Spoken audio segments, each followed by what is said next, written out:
Hello, this is Jay from Cucumber Shop, and today I'm just doing an update on my tar Kakdi cucumber.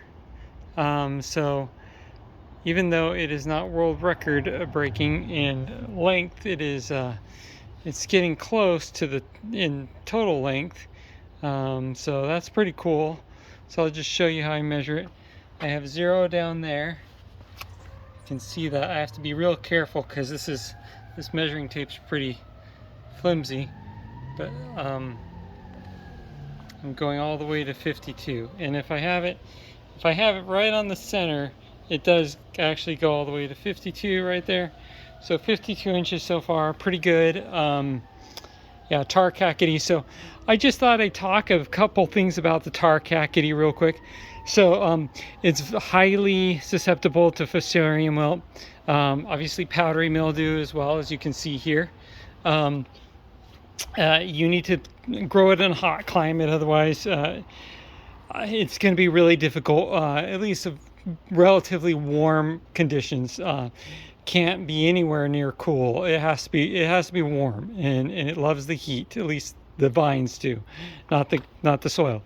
But so it's different in the Armenian cucumber in several ways. Here you can see the little tiny fuzz. It almost looks smooth, but it really isn't. If you look real closely, you can see some slight fuzz, especially on the edge there. And so those very fine, dense hairs are very much characteristic of the tar Kakdi. Another thing about this specific population is it grows really long before it starts to fatten out, and obviously fattening out when it's producing seed.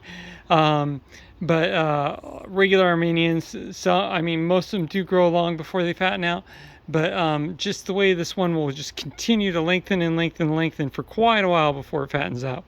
Very much the tar Kakdi.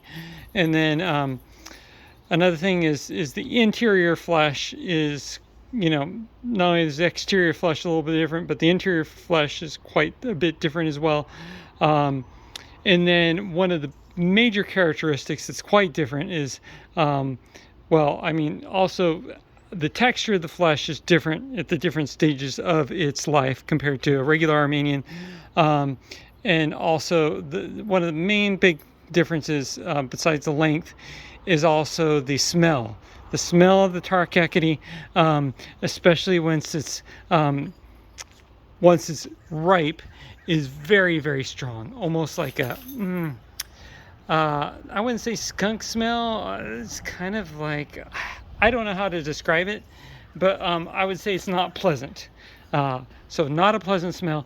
But if you want to get good seed, you have to deal with the smell, because if, let's say, I were to harvest this right now in its current condition, none of the seeds out of this fruit would be good.